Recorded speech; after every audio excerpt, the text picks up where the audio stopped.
Hello everyone, welcome to my first Facts and Glitches video about Fallout 4, where I will show you things I've learned about the game you probably didn't know. If you have anything funny or interesting that fits the series, leave a comment below and maybe it will make it into the next episode. I hope you enjoy. Near Fort Hagen you can find a G10 XMB booster engine from ArcJet Systems on a trailer. If you choose the option Begin Test Fire on the terminal connected to it, you should better run fast because the rocket engine is about to explode.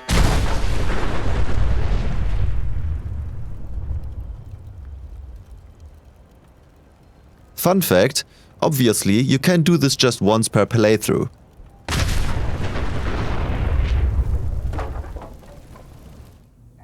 In Vault 111 at the start of the game, after waking up from cryosleep and finding a way to the vault door, after initiating the vault door opening, you not only have to wait for the door opening animation to finish, but also for the elevator to come down and the gate to open.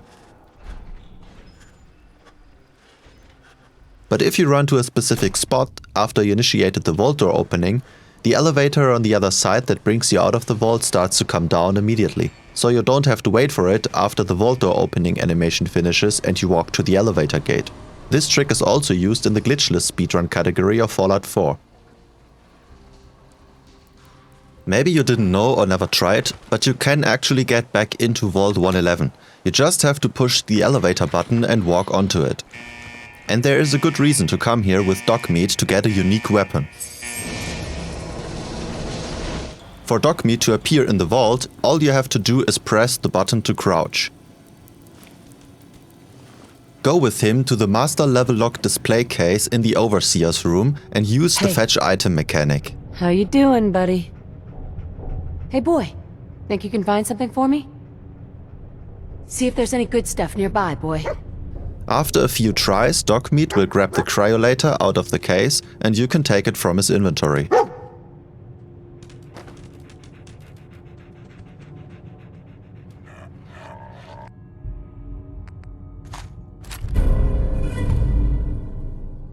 This unique weapon has the effect of freezing enemies for a short time. Although this weapon can be modified, its damage is quite low, so it's not worth using long into the game. But it's definitely fun to try this weapon out. Fun fact, the frozen bodies are actually not frozen hard at all and are just as posable as normal. If you are ever short of fiber optics or crystals, go to Jamaica Plain in the northeast of the map to get infinite supply of both. There are many ghouls roaming this area, so it's a good idea to walk past the east side of this neighborhood first to get to the church. The roof of the church is accessible through this house next to it. From up there you have a good view and can take care of the ghouls. After you're done, go to the crossroads in the middle of the area and take the Jamaica Plain Town Hall key from Carl Everett's corpse. Be careful when you open the doors to the town hall, there are a few ghouls behind it. After clearing them out, go to the left and down the stairs to the basement's door.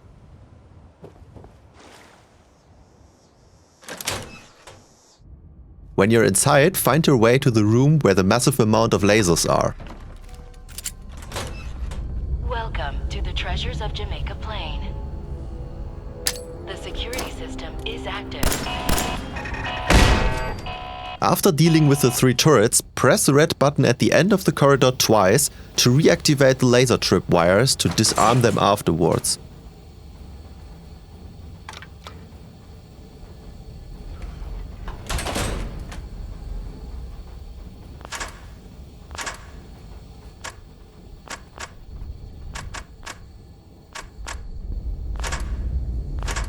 When you're done, you can reactivate them again by pressing the button twice to start disarming them all over again.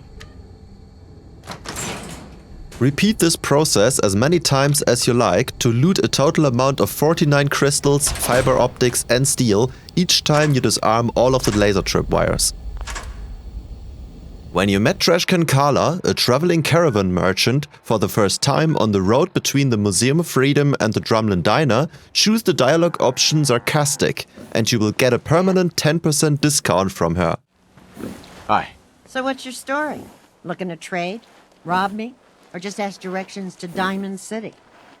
Let's see what you've got. I have a little bit of everything.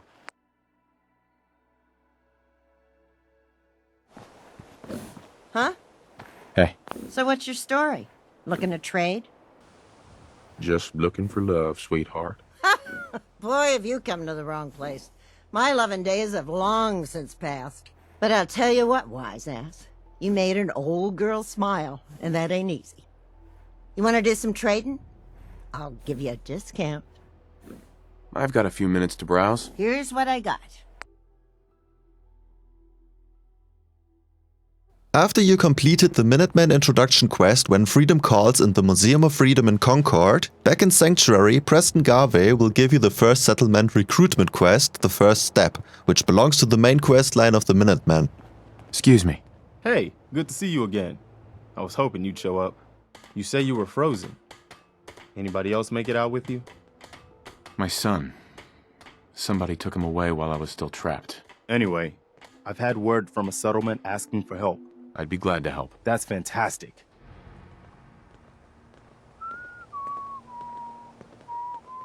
And if you are on your 723rd playthrough and you want to skip through this quest a little bit faster, here's a brutal trick you can use. The settlers at 10 Pines Bluff want you to deal with the raiders at the Corviga assembly plant, but you can actually just murder the two settlers and activate the workbench to take over the settlement right away. What do you want? We don't need any more trouble around here. Take it easy. I'm with the Minutemen. I'm here to help. You're with the Minutemen? We're the good guys again.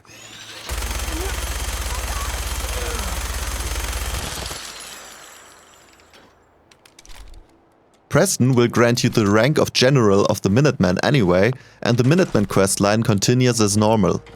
The Minutemen could use someone like you. I had some trouble. That settlement you sent me to, they aren't going to support our cause. I appreciate that. Okay. Good. Good.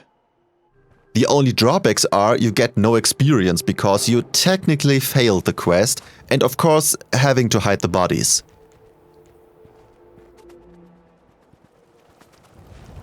The only way you get old in this job is assume everyone's out to kill you.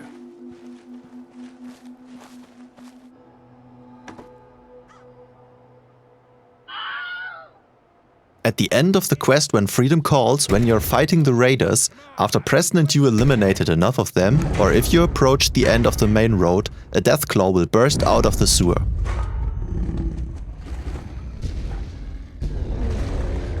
But maybe you didn't know you can go into the sewer where the Deathclaw came out of. Inside you will find the place where the Deathclaw lived in peace before it was woken up by the fight above it on the streets of Concord. What's really cool about this location, you can actually get into the sewer before the fight. There are two entrances, one is just north of the Museum of Freedom, behind the bus stop, and the other is in a small alley just off the main road. Inside, you will hear noises that may be due to the Deathclaw snoring and heavy breathing while sleeping.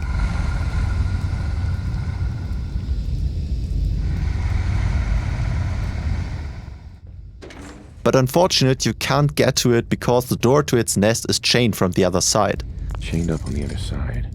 Using console commands to get through the door, you will obviously not find a Deathclaw here, because when it's time, the game will just spawn it underneath the sewer grates for it to break through and crawl out onto the main road.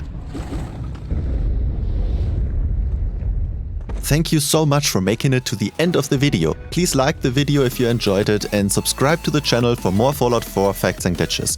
Till next time, have a nice day.